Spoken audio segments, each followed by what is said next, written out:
Yo, yo, yo, what's up, Luca? Can you hear me okay, man? I can hear you all right. Can Yes, you sir, hear I me? absolutely can. We're waiting for Nicole to join. She's going to be joining us momentarily, but, if you don't mind, we can just get right into some questions.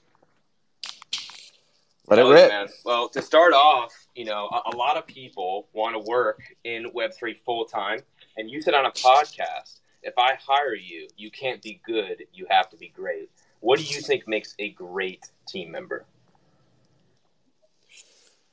It's a great question.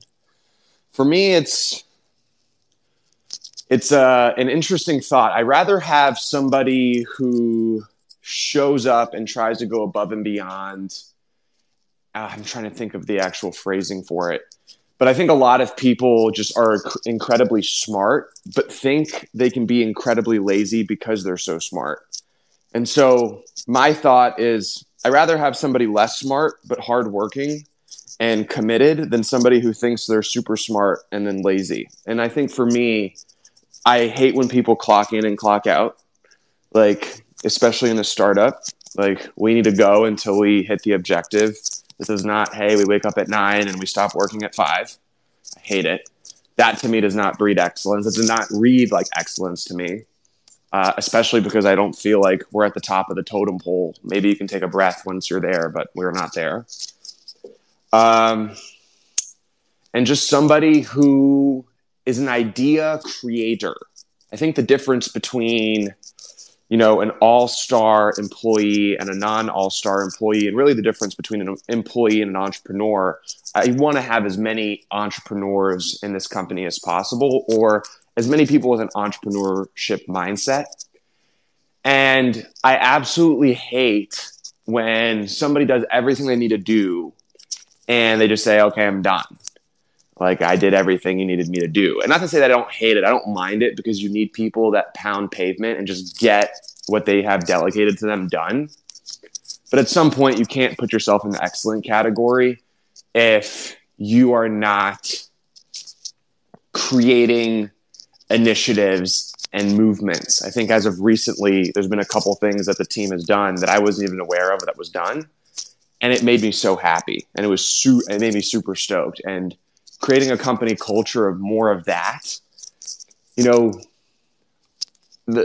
I've learned this more here than in any other business, because I feel like this business is a lot more complicated and complex than most. Building a great company is really a people business. Like, how can you galvanize, incentivize, and retain good people? I mean, it's absolutely fascinating. I was able, for the longest, for most of my companies, pretty much all of my companies before this one, I was able to almost like one-man army brute force it, or there was like 3 or 4 individuals. In this business, there cannot be only 3 or 4 hyper-productive individuals.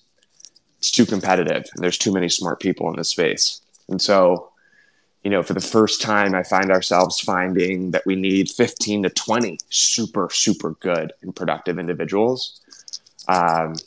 Usually with most of my companies, I could just sit in my room or my office or an office and for 15 hours solve all the problems. And if I do that now, I unfortunately will solve maybe 1/5 of the problems, and those solutions will probably only be temporary before another problem arises. So it's quite fascinating. But I also want to. I also, I was my life was saved by a website or a company called Shopify, and Tobias sent an email to the Shopify employees about 4 or 5 years ago. It was an email that impacted me in a really meaningful way, and it impacts me today in a very meaningful way. But he basically sent an email to the company.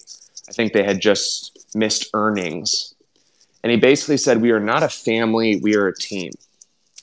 And we need to perform. And if we are not winning, we will remove you. And it seems a little harsh on its face. And I definitely want to create a culture, at least from the community standpoint, where I feel like the community is family. But for the people that get paid from, all the money that we make from a brand perspective, whether it's through royalties or product or whatever it may be, I need to make sure that that money is being spent hyper efficiently for the best interest of the group. And so the team that isn't the community, the core team of 20 people that is the Pudgy Penguins team, that team has to perform. And we are not a family. We are a team. And teams win. And if you're not doing what you need to do, you will have to leave. And I'll have to get somebody who will do what they need to do. Because the stakes are bigger here, right? There's 20 people in the Pudgy Penguins team that can successfully impact 5,000 holders' lives. And I'm not going to let 20 people screw it all up for the 5,000 people who put their money where their mouth is, who show up, who participate, who wear their PFP, who support the brand, who buy the products. It's not going to happen on my watch. So I'm on a tangent spree this week. So that's my tangent on that very simple question. That was an incredible answer. There's lots of insights in there that, this is a recorded space, so you guys can break that down. But a lot of alpha. The original question was, Luca had said on a podcast, if I hire you, you can't be good, you have to be great. I asked him what makes a great team member. Definitely an awesome response, Luca. I appreciate that. In continuing the conversation of greatness, your bio says striving for greatness, and you've already accomplished a lot at a young age. So I would ask you, what does greatness look like to you, especially for somebody who's already accomplished a significant amount? Yeah, I think it's just meaningful impact. I've done my thing in D2C and CPG, but for me and this is an interesting one. It's always been something that's close to my heart, and this is an interesting thing that I kind of brought up a couple seconds ago, but I have the opportunity to help a lot of people, and the people that I can help are the people who hold Pudgy Penguins. And I strive to make an impact. I want to make an awesome company. I want to build a great company, but I want to do that with our community. And so I think striving for greatness to me is like wake up every day and instead of just sitting down and doing nothing, really try to push the boundary. I think for me, I've never wanted to be normal. I've never wanted to be average. I knew a lot of friends growing up who did. And at one point, maybe I did too. But I think striving for greatness is really a mindset. Wake up every day and be the best. I think a lot of people misinterpret this. If I'm flipping burgers at McDonald's, I want to flip the best burgers at McDonald's so I can move up and be a manager. And then I want to eventually own a franchise. And then I want to own multiple McDonald's. There is no point. You have one life. We all die. Depending on where your beliefs lie, depends on where you think you go when you die. But the point is you do die. We all could agree. And so at some point from now until then, what's the point in just waking up and just being average and just coasting and clocking in and clocking out? There's no point. You're not going to, when you die, whenever that moment comes, you're not going to remember the days that you were average. You're not going to remember the days that you slept in. You're not going to remember the days that you were playing video games. It's not what you're going to remember on your deathbed. So what are you going to remember? I want to remember the moments I strived for greatness and I had impact. That's what I want to remember. So for me, it's really a motto. I encourage everyone that no matter what you're doing, strive to excel, strive to do your best, and you'd be surprised. The universe always pays you in dividends. So, Luca, so good to see you this morning in our space. I have another question for you. So the Gel Blasters and Pudgy Penguins demographics appear quite different. I was wondering if you could share how you strategize targeting younger audiences in Gel Blasters versus what appears to be an older demographic with Pudgy Penguins. Was there any overlap in your approach to Gel Blasters that was relevant for Pudgy Penguins? There was a lot of learnings at Gel Blaster. I think Gel Blaster, first and foremost, exposed me to a world that I was just not familiar with. The difference between Gel Blaster and Pudgy, I think, is less of target demo because we're seeing a phenomenon right now in toys where more and more older people are buying toys. It's actually, the pendulum is shifting from 5, 6, 7, 8, 9, 10-year-olds to 14, 15, 16, 18, 19, 20. It's like a real phenomenon with real data behind it. I think for me, it's the main differentiator in how you strategize is Pudgy Penguins is a character brand Gel Blaster is a play pattern. So it's two different type of toys. One is built around a character and its personality and its content. The other one is built around, I hate to say easy, but Gel Blaster was really easy because the second somebody touches a Gel Blaster and they shoot it, it's very straightforward. The hook is clear, right? Mess free, Gel Blaster is better than Nerf. Nerf sucks. This is great. But Gel Blaster 2 also targeted an older demographic, believe it or not. People were buying it for their offices and having 30-on-30 showdowns in shipping warehouses. And so it was really something that I think was for everyone. I think if you were to kind of differentiate the two, Gel Blaster is a very middle America product. And I think Pudgy Penguins is an everybody product. But there's a lot of people that don't really get behind the Gel Blaster ethos. Though I think the ethos, a lot of people don't understand it, but the ethos is really going outside and having fun and getting kids off of the video games. That was really the motivation for the CEO. Colin was, he had 2 kids. And he was like, dude, I'm tired of my kids playing 12 hours of Fortnite. Let's get them 30 minutes outside. And so I think really it's not really a demographic difference. It exposed me to an interesting world that is toys and IP, which I didn't understand how massive that industry was. I think the core differentiator here is play pattern and character brand. But there's definitely, now that we have products on the forefront coming very, very soon, a lot of the marketing strategies that we did for Gel Blaster, there's ways that I can angle it in the same way. And so I learned some channels in marketing that most people are totally not aware of. And those are the things that I kind of plan on taking from Gel Blaster and bringing here are really just these super insanely untapped channels that nobody really knows about, that everyone's kind of went to social, but nobody, I'm not going to give away the alpha because this is one of my aces, but there's channels out there that are, hugely impactful that I plan on using once Pudgy products come out. That is badass, man. Yep. Don't share any alpha that are still going to be. I'm going to need the alpha at some point. Gotta respect the but.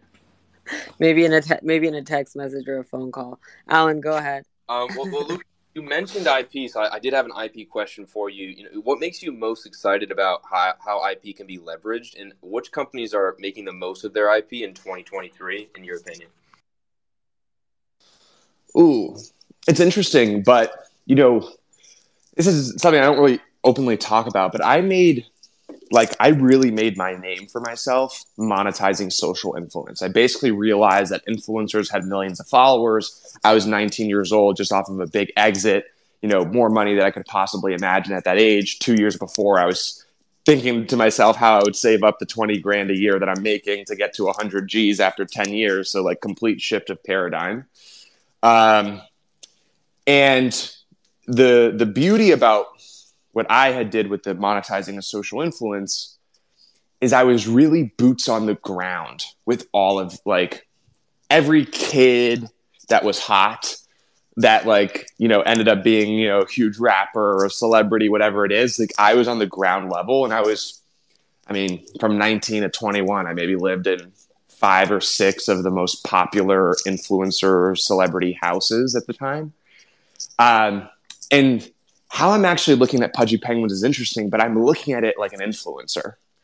I'm how can I create the biggest digital influencer that is this Pudgy Penguin and this crew of Pudgy Penguins, really? This is a clique. And so I'm looking at it through, it's interesting because I look at the story of how we got to Pudgy Penguins, and there's a lot of interesting skill sets that I have that I didn't really think I had until I kind of got in here. But that's actually a lens that I don't really speak too openly about. But I look at the Pudgy Penguin like I look at, a Nelk Boy or a Supreme Patty or all these. I look at it at a very interesting lens. I remember the thought processes behind how all of these people blew up, and I saw guys go and gals go from 500,000 followers to 15 million followers within a year. Just insane growth. And I'm treating it almost like this is my celebrity. Like, this is because the problem with influencers, the reason why my business, the bottleneck behind the influencer monetization business was the personalities. This was a variable you couldn't factor for. Oh, these people were so tough, unbelievably tough and spoiled, that now I have all of the pros of an influencer basically, but with none of the cons. So I can curate it to do really what I want it to do without it like going and getting, fucked up at a club, at 5 a.m. and just completely shitting the bed on the whole rollout and everything that we're supposed to do. So I look at it like that. Like, to me, is how do I create the biggest influencer in the world? And I've seen it. I've actually been on the ground level of many of these guys. So it's kind of following the same playbook and then monetizing that social influence the way that I've been doing since I was 19. It's like once the influencer becomes big enough, once the Pudgy Penguin becomes big enough, I know exactly how to monetize it. And I honestly made so many mistakes back then that I know exactly where everything goes wrong because I had just done it so many times and failed so miserably and succeeded so amazingly too. So for me, I look at the Pudgy Penguin like an influencer, and it's actually not something I've said publicly, I think. Can you, Luca, how do you turn your audience into active fans that are buying merch and buying your stuff, and every drop that you have, they're just on it? What's the difference? Yeah, there's a couple variables. I think one, there's brand cachet, there's community, there's experience. We kind of built the brand thinking of this, and this is, I won't really know the true answer to this until I start split testing. Like, I'm already assuming that I'm going to be doing a lot of split testing, but the way that we position the brand is we go out of our way to make you feel better. We go out of our way to uplift you, whether that's through a laugh or a meme or a positive affirmation. And this is my thesis. I don't know if it's true yet. But this is just how we position the brand. It was actually pretty strategic. I believe that if I go out of my way to support you, that you will go out of your way to support me. We'll see. And there's, beyond that, there's really an edge. Like, there's a cool factor that I plan on creating with Pudgy products. It's not something, again, I'm talking about openly. I kind of just want to show the world. But you guys are going to see over the next couple of months, I have a couple collabs that you would think about and be like, that actually is, placement. I actually learned this yesterday. I probably had the most incredible meeting with an NFT guy yesterday that I've ever had. I mean, this guy was so unbelievably mind-blowing. And don't underestimate placement and perception. So spiritually, perception is not reality. But, when you're running a business, perception can be reality, especially this one. This is, high-end price point businesses, perception is really reality. Look at Gucci, look at Richard Mille, look at, these things. There's there's an angle to this brand that I want to be premier. Sure, I want to go mass market. Sure, I want to do things, but like there's a little corner of Pudgy Penguins that I want to be super.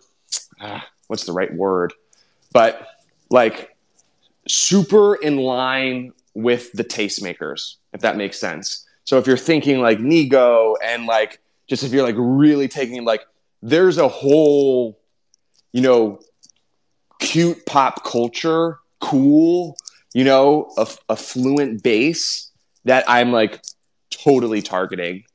It's not really apparent yet because I don't want to really jump ahead of, just giving away things. These are things that I just want to do and just be like, okay, people get it. But I think, how do things sell out in 3 minutes? Well, how do you get the resellers hyped? How do you create the mechanics behind products that warrant that? How do you collab with the right brands that already get you on StockX and all of these things, right? Like if I do the right collab, regardless of any power of my brand, if the collab is right, it'll go 4 times on StockX. right? Like it has nothing to do with Pudgy Penguins, just who's on the other side of that collaboration. So like maybe starting there and then placing in the right places. Like, product placement is everything. Where can I get the right buzz? Where can I place certain items? I'm getting a little too jiggy with this one, so we'll stop at that. But it's a great question, Nicole. Thanks, Luca. I mean, we love when you get jiggy, so it's fine. But I'll pivot. I'll pivot into something else. So Pudgy was built on ETH, but it's pretty clear you believe in a multi-chain future. Can you share your thoughts on building across multiple chains, and have you always been open to expanding outside of ETH? Yeah, so little Pudgies are cross-chain. They basically partner with Layer 0. You can go to our website right now and bridge little Pudgies to Arbitrum, to Binance. You can bridge them back, and the process is beautiful. Like, I actually think we set like a really high bar on bridges. So if you want to test my thesis on that, go to the little Pudgy bridge. I think you'll be impressed. Plus, it issues soul bounds automatically. I think the technical execution of it got slept on a little bit. Just to be fair, I think we absolutely body that. I don't think you can pull up a more awesome experience, truthfully, when it comes to actually crossing in and out of chains back and forth. I don't know. I talked to the community about doing it with Biggs. We're kind of going to just let the little Pudgy cross-chain thing shake out. But when you're looking at the principle of crypto, the principle of NFTs, the principle of Web3, it's all about digital ownership, right? Like, I bought this thing. I spent my hard-earned money on it. It is mine. But imagine you bought, NFTs on, I don't know, I don't want to shit on a chain, but let's just say Canto, for example. You bought it. You put your hard-earned money and you bought it. But Canto just completely is down 99.99%. Like, why should you be screwed off of that? Like, you should be able to take that Canto NFT, bridge it over to ETH, and be like, look, I still got, like, at least now I give my NFT, my purchase a chance to succeed. It shouldn't be chain dependent. It's like a very fascinating thing when you just look at like the underlying principles of what we're trying to accomplish. Like, cross-chain, I think, is inevitable. There's too much amazing tech, too much amazing developments, too many amazing use cases for specific chains to bottleneck your opportunity. We did it with Littles. Going to kind of let that play out. If the community asks for it and it's like unanimous, vast majority wants it for Biggs, we can do that.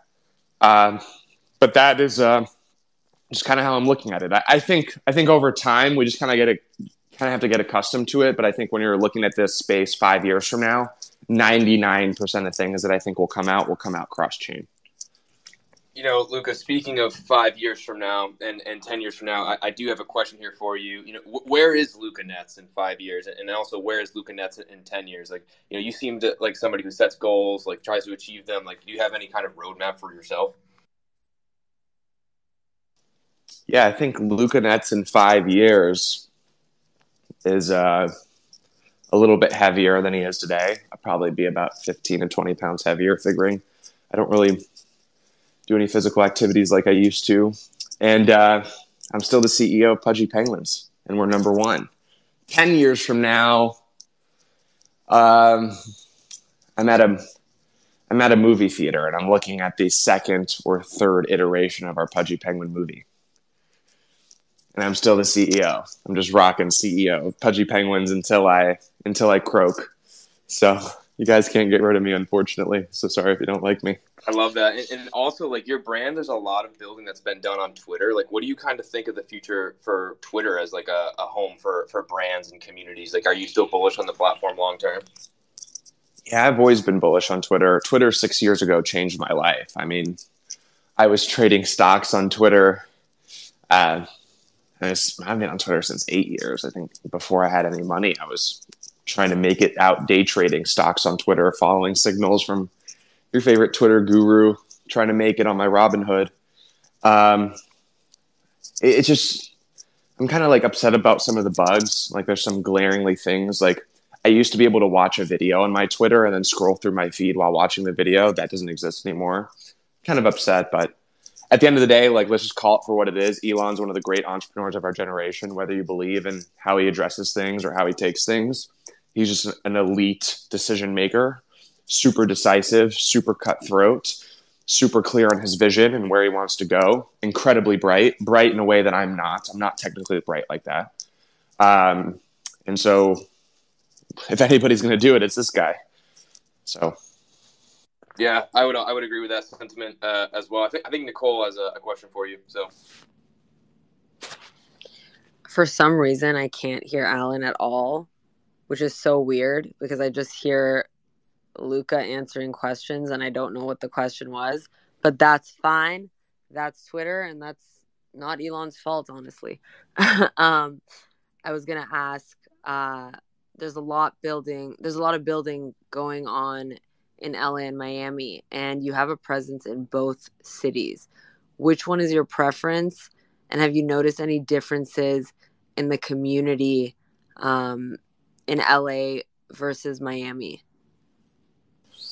I spent my teenage years in Los Angeles, and everyone used to be like, LA is so fake, and I didn't really see it. I was like, what do you mean, dude? Like, okay, you can see the phonies. But I don't know. I think LA today, now that I've lived in Miami for a year and a half, 2 years, it's just so psychologically superficial. Like, it's superficial in Miami, but psychologically superficial. Just seems like everyone's a liar. Like, everyone just lies. I don't get it.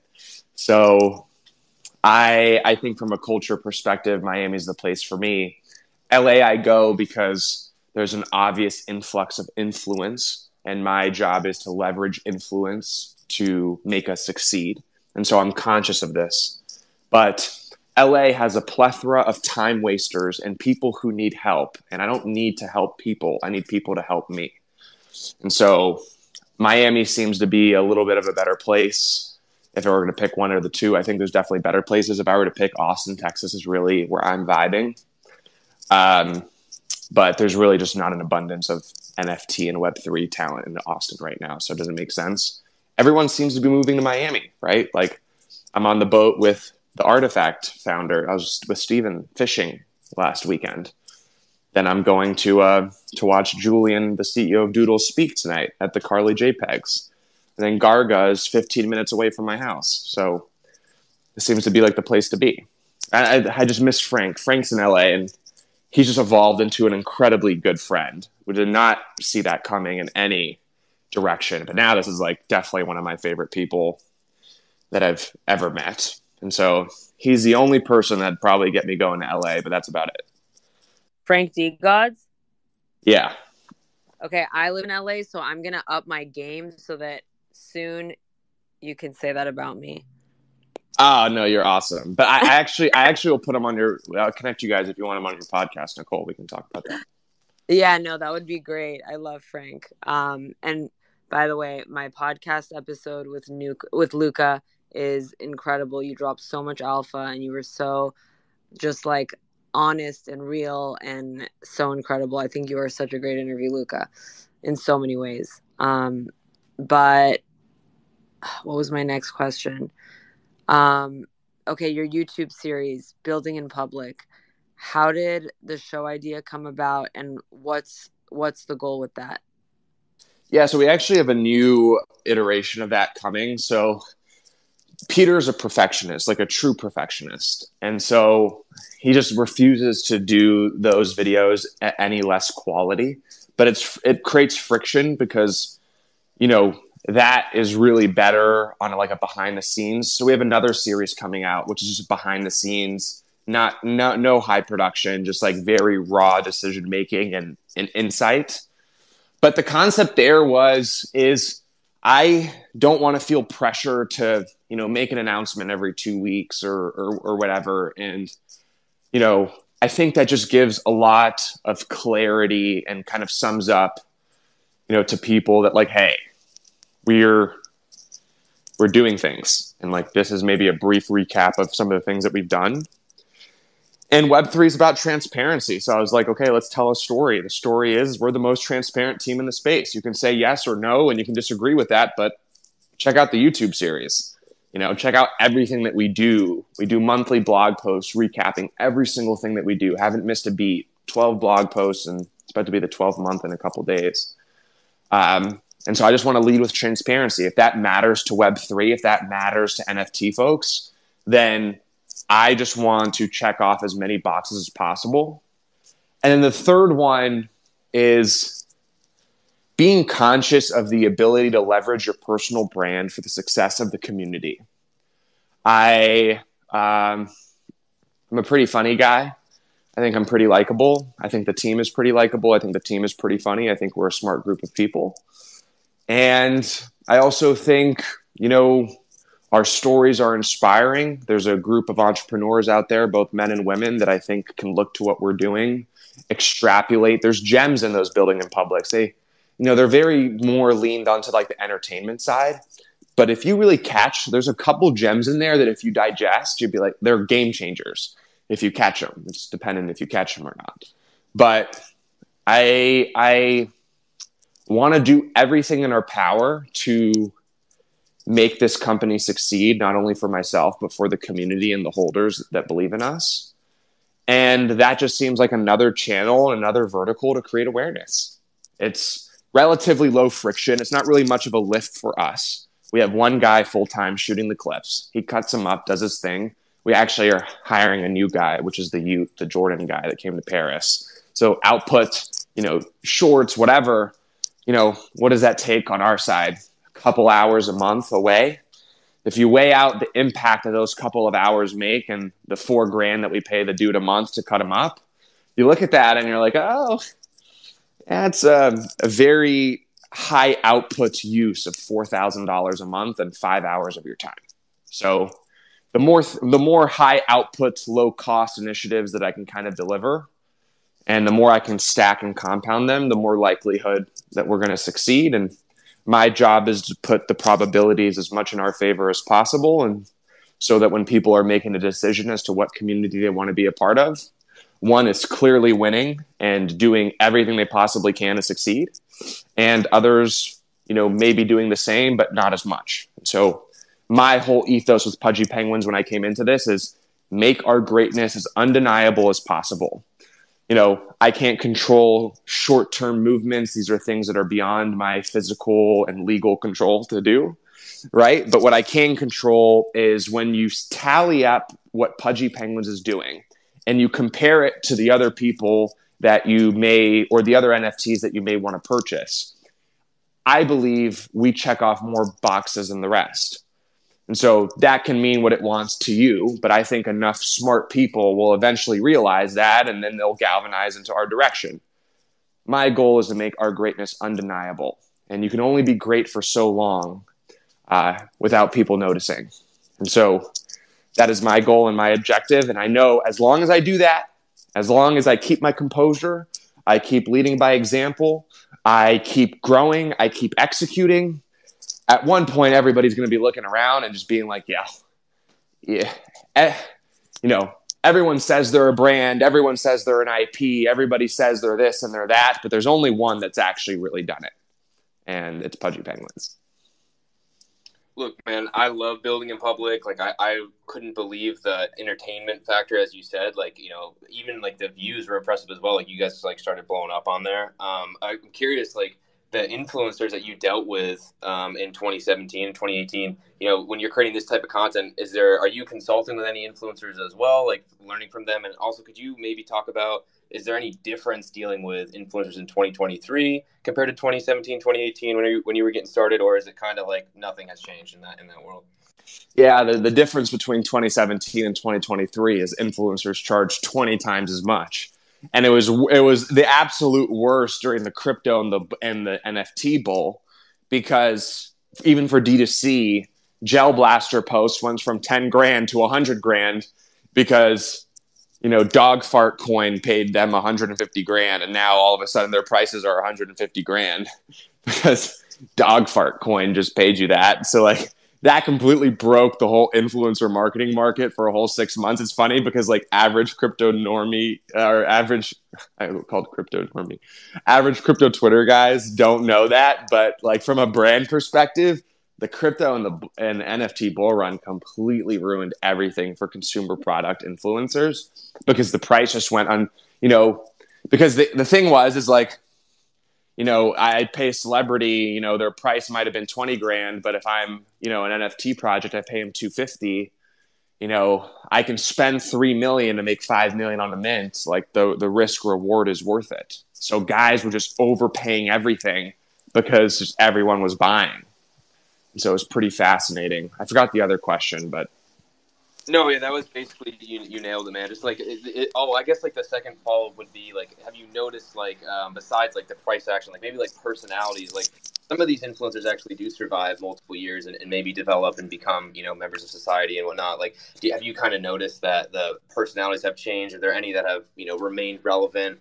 Just like that kind of conversation. Like how is like interacting with them changed over time? Well, the problem is, and this is, I think, due to self-implosion, but a problem with most influencers is there's really a cap, right? You can only be influential for so long. Now, I think a digital influencer has a bigger time horizon, but even for Pudgy Penguins, building there's probably 4 or 5 IPs that you would consider like it's IPs, right? That can like really have lasted 20, 30 years. I think time horizons are really between 5 and 10 years. Obviously, I'm going for a legacy and want to do 50, but it's just the nature of attention. How do you keep things hot? And the thing is about influencers is it's all the ones that I grew up with or, did business with all kind of fell off. Not fell off, actually seeing Jake and Logan blow up the way that they did was actually super shocking because I remember being in the kitchen with Jake and Logan talking about like, I was with Jeff, Jake, Logan, and Paulo, and we were literally talking about like how Jake's going to sell his house and it's like a disaster and like everything was falling apart. And then they just came out of the woodwork, started boxing, and just turned that ship around. That thing was the first one to implode, but they like saved it and like took it to the moon. Yeah, I mean, just the nature of influence. Everything has a time horizon, right? You just have to. It depends on how edgy and how quick you are to adapt. I think that is the key. A lot of influencers are afraid to adapt. And so as long as you can adapt and pivot quickly, you'll be good. And take risks. People hate taking risks. And a lot of these guys, the people that have succeeded are the people that have reinvested in themselves. So like all the guys that I knew that fell off were just buying nice cars, big houses. They weren't reinvesting into their content. Then you look at a Jimmy, which is Mr. Beast. Jimmy, I remember really early on was just throwing all the money back into the thing. I was like, dude, I get it, but like nothing nice. I remember seeing this guy at the Face House. I was like, you're like one of the biggest dudes, but you have nothing. And so he's like, dude, I'm just putting it all back in. I'm going for a home run. I'm not going for a single. And I was like, I respect it. That's intense, man. I mean, it is kind of crazy to see the trajectory, and like you said, the whole boxing shift was interesting to watch as well, because I think there was a point in time where people thought that wave of influencer was going to kind of capitulate. So definitely interesting to see, and the fact that you have a relationship with them and have seen that, I'm sure that's added valuable perspective to you as well. I have a question here for you about entrepreneurship as well. You are the true definition of entrepreneur. What tips like would you give people that they should ingrain in their brains forever if they want to follow a similar path and to build and grow their own business? That's an interesting one. It's like not good. It's not like a free piece of alpha that's going to blow people's minds, but it's the one that I think is honestly needs to be repeated the most because it's the one that I see killing entrepreneurs the most, which is just giving up. It's a fascinating thing that I've actually seen with my older brother and other close people in my life. They just give up, dude. They go and they pound and they give it a shot for 6 months, 12 months, and they just give up. You guys see me as, okay, Luca, 24-year-old, a lot of huge wins under my belt. But in reality, I've actually been an entrepreneur for the last 10 years, and I've been trying to do this. Now, at 14, I wasn't going and doing the greatest things ever, but I was going and getting McChickens at Burger King, selling them at lunch and at what's the one before lunch? The one before lunch. It's been a while. Selling candy. I used to wrap up the gummy bears with the Kool-Aid and the sugar, wrap them up, dude. I was just going and getting it. Skateboards, Supreme t-shirts. I was sitting in the Supreme line, getting up at 1 a.m., 15 years old, sitting in the Supreme line all the way until freaking 9 a.m. when they open, getting a shirt for $100, reselling it in the line for $300, then going to class and being late. Like, I just been doing it, right? Like, I had this note since I was 15. It was called Swap. I basically was writing business ideas. This note is like probably 500 business ideas deep. This is just what I wanted to do. It's how I was programming myself and really grooming myself to be this person since like a pretty young age. It's like a weird thing, but my biological dad, I don't know, but he's like super successful. And I was just like, I'm going to prove myself. I'm going to, when I finally meet him, I'm going to take, so I had like underlying motivations that were just like getting me going. But I'm 10 years into this, really. Let's say 8 years into this. And so if you stick to something for 8 years, if you were trying to be an entrepreneur for 8 years, you will eventually make it. It's not if, it is when. Your moment will come. You just have to make sure that when that moment comes, you don't fumble it. So a lot of people, lack preparation. And that's probably my biggest advice. That's not giving up, is prepare yourself, because you'd be surprised. There's many moments in your life where you could have the opportunity to change your life, but you are not prepared to execute on it. So a couple of things that I did really well, that I knew I needed to do, is I knew I needed to speak well. I was like, okay, if I want to be a businessman, how do you do business? You got to speak well. I'm a high school dropout, but I can speak with the best of them. It's one of my superpowers, right? Like I'm conscious of this, but I trained myself to be this way. I didn't just come out of the womb speaking well, right? Like I knew this really early on. I knew I needed to be a decisive decision maker. So when I was 15 years old, every time I went to a restaurant, I took 5 seconds to look at the menu and I ordered what I wanted. I didn't sit at the menu looking for 5 minutes. It sounds ridiculous. It sounds like absurd, but I'm just letting you guys like understand my thought process on like, I was listening to the top entrepreneurs on YouTube. They were giving me advice, and I was trying to implement that advice in my everyday. So one guy said, being a decisive decision maker is imperative. Well, I was like, okay, I didn't really know what that meant at the time, but okay, decisive decisions. When I was caught between a yes or a no, I'd make a decision and I'd make it quick. I wouldn't think about it. If I'm at a restaurant and I'm looking at a menu, it was at one point, and I still do this, and it's actually really exhausting. But every time I go somewhere and I see something, I think, how does that person make money? So I'm looking at my yard right now. I see 2 lawn chairs, pillows. I know exactly how that's happening and how much money that person's probably making. Or a menu or a tissue cloth. It actually gets pretty exhausting in the mind. But I look at things just like that way, but because I groomed myself to think that way. So you just have to understand, if it's, step number 1 is continue doing what you need to do. Don't give up. It's not if, it's when.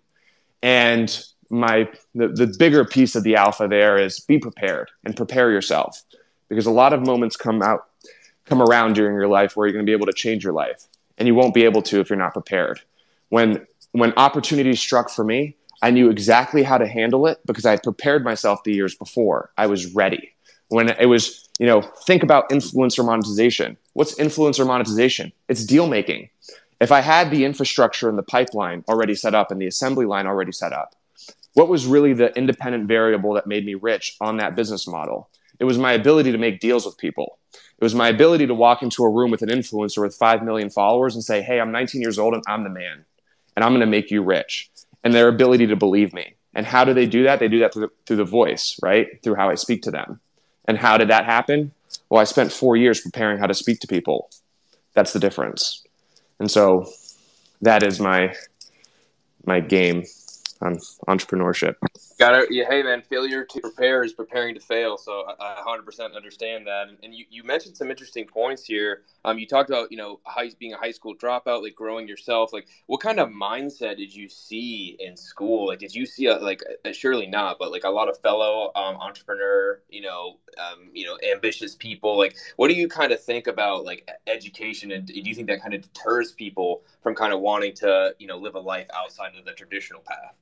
Yeah, school is an interesting one because I actually really love school. And I actually, depending on how my life goes, I love to learn, and I would love to go back to school. I would love to go to college. It sounds interesting. I'd love to be 30 years old and go to college. Who knows? But I'd probably study history or something, or psychology or something fun, something that I'm passionate about. Probably history. I love history. But in school, I was actually studious. My 10th grade year, I took 4 AP classes: AP Environmental, AP History, AP English, and I forget the fourth one, but I remember I took 4. I was pretty studious. I was good at everything except for math. Or I was advanced at math, but not the same as some of these like super whiz kids. But I wanted to go to college and I wanted to get a full ride. One of the reasons that kind of deterred me away from school was, one, my mom's financial situation. She started Airbnb-ing our 1-bedroom apartment. So I'm over here 15 years old, sleeping in the living room with my mom. That's just not going to fly, right? That's not a good experience for a 15-year-old. And you have one bathroom and the guest is, using the bath. It was like, I'm not going to get into the details. It was just like extremely depressing. And then there was a series of events from the school side. I knew that I needed a full ride. There was no other option for me. I was never going to go into debt for school. Going into debt, I wanted to be a businessman. I always wanted to be in a business. And going into debt to get a business degree sounds like the stupidest thing a businessman can do. So I was not going to start off on that path. It was either a full ride or nothing. I remember at the end of the semester, 10th grade year, halfway in, I get robbed on 2 A's. I got like 88% on I forget the class. I forget the 2 classes. One was like art. I was like, dude, 88 is like the easiest class. I was like, come on, dude, I'm not an artist. Like, help me out. And then the other one was geometry. And I was like, dude, this is my life here. Like, every A counts. Like, a B is not going to suffice for like the GPA that I'm going for. And they just didn't give it to me. I remember being super pissed. And then a couple weeks later, I'm watching a YouTube, and Steve Schwartzman, the owner of Blackstone, says something. He says, if you're not going to an Ivy League school, it doesn't really matter. I was like, that makes sense. And then a couple weeks later, I stole some money out of my mom's wallet. She started crying. And then I said, I got to fix my life, because my life is just atrocious. And I'm on the verge of being 16, so I need to go get a job. And I just need to work and stop feeling sorry for myself and living this horrible life that I felt like I was living. So that was kind of my journey. Damn, man. I mean, definitely experiences early on that helped shape you into the person you are today, without a doubt. So, and I do kind of want to ask you as well, because I'm conscious of your time here. A couple more questions, and then we'll let you go. Just with regards to expanding the brand internationally, right? That's super important. What cultural differences and global community perspective have you kind of like looked at in a way that can help you build that resonates with everybody, if that makes sense? Yeah, I think, I know how to blow things up in North America. I think there's very few people in the world. You ask the top consumer product guys, you ask a lot of people about me who know that industry, I think they would all agree. That is my superpower. I know how to do that. And there's something that's going on with Pudgy Penguins that I don't really speak about too openly. I have as of recently, so I might as well bring it up now. But we are blowing up in Asia in a way that I don't think the community really understands, which is fine because it's different. But this is where I'm doubling down on. I am doubling down here. I think the next wave for crypto and NFTs is going to come from the East. It's a culture that I love. Every community member that I interact, from over there is like unbelievably passionate, unbelievably aligned, and going out of their way to push this brand forward. And I've always felt like an attachment to that culture. So I think it's just the universe like saying, hey, just double down, go in that direction. But we have serious hotspots in Asia that the data is telling us like, hey, you need to nurture. So I've sent 4 team members over to Asia over the last couple of weeks. Austin and V doing their thing, got 2 others on their way.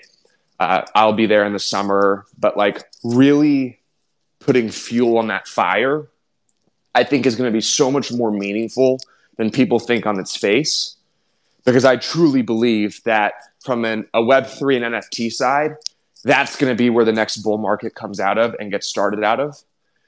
And I also think from an IP and a brand standpoint, if you look at the nature of the top 10 IPs, 5 of them have come from that part of the world.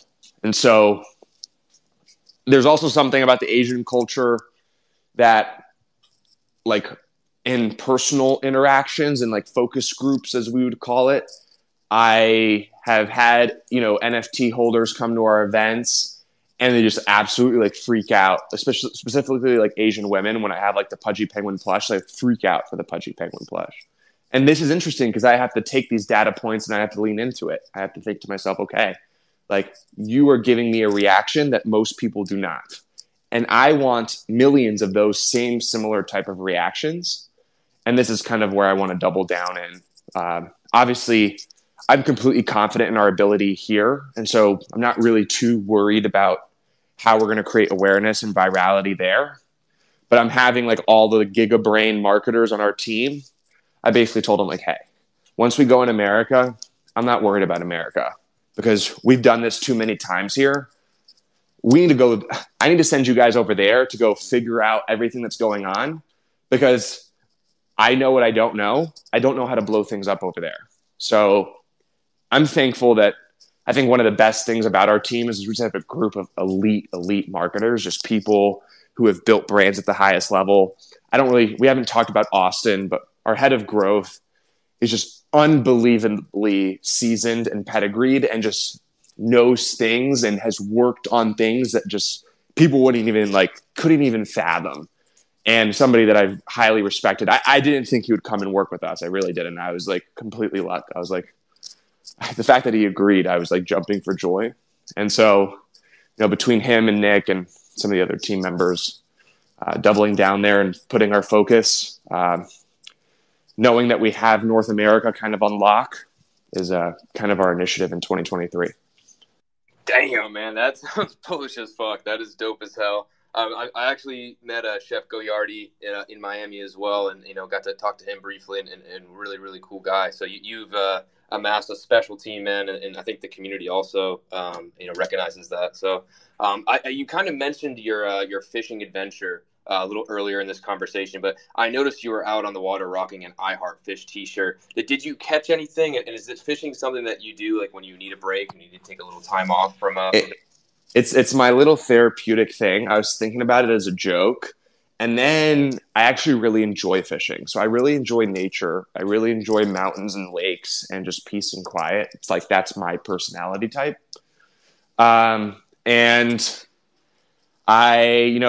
like I said, Artifact founders down the street, Bored Ape guys are down the street, Doodles guys are down the street.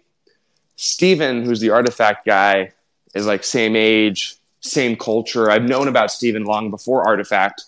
It's funny because in like 2018, I messaged him and I was like, how is this thing going to make any money? I've known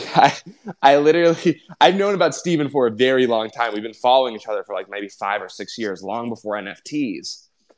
And there's like even some message, I think I passed on like their initial seed round, which is like complete disaster.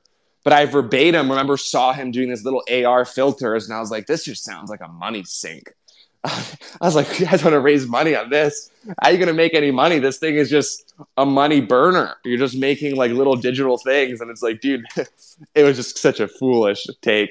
I look back at it in hindsight. I'm like, dude, I could have probably been, with you guys on that journey. And I just completely missed the mark. But we just reconnected. So he has a boat. So we go fish. I went fishing on his boat and he loves to fish. We have similar personalities and they're building special things over there. So it's really nice to connect with founders in the space because I feel like we just deal with stuff that not the average person or the average entrepreneur deals with. So like we can talk about like just like community and tech and just things that I think most people can't talk about. So it's really refreshing to be around a group of people. And, it's not really public information, but we all really support each other. Like this is, if everyone's not aware, I know there's might be some, us versus them, but, from a founder perspective, from a CEO and executive perspective, a lot of our teams are very integrated. And I think that's cool. I think that's good for the space. 100%. Yeah, there's not a lot of people dealing with what you guys are dealing with, and it's definitely important to take a break as well. Luke, I have one more question for you, and then, I truly appreciate you joining. This is brought to you by Hashflow. Basic Degenomics is a lot of fun. We host it every week at Thursday, 9 a.m. PST. Luca, I want to ask you, you get asked a ton of questions. Are there any questions that you never get asked that you wish you could answer? I'll give you the stage if there's anything that you would like to talk about, sir. Oh no, don't do that to me. I don't know. This was a good one. This was definitely a different set of questions, so I appreciate it.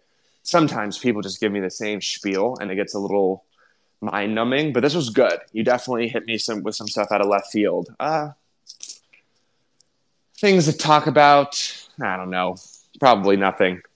You guys seem to ask all the right questions, so this was good. I think my concluding statement is just to wish everybody a great day. Let's go crush it, whatever you're doing, whether you're trading. I see Bogfather, Mr. Farmer. Keep farming. I see Goose, Ninja. Keep doing our things. Agents, keep the vibes positive. I want to have a good day. Today I woke up and I said, I'm going to have a good freaking day. And so far it's been so. So I guess that's it. I love that. Luke, sir, I appreciate you joining us. Shout out to Agents as well, man. I love your meme page on Instagram. Absolutely hilarious. And yeah, Luca, look, man, appreciate you. Appreciate your time. Again, Basic Degenomics every Thursday, 9 a.m. PST, brought to you by Hashflow. Look, everybody who's listening, we appreciate you guys tuning in. Luca is the man. Check out Pudgy Penguins. Check out what he's doing over there. Check out Building in Public on YouTube. All the good stuff. This space is recorded, so feel free to give it a listen and tune into all the alpha that Luca dropped during the space. So appreciate everybody. Appreciate you, Hashflow, as well. And everyone, we will be chatting soon next Thursday. Much love, Luca. Later, guys. Bye.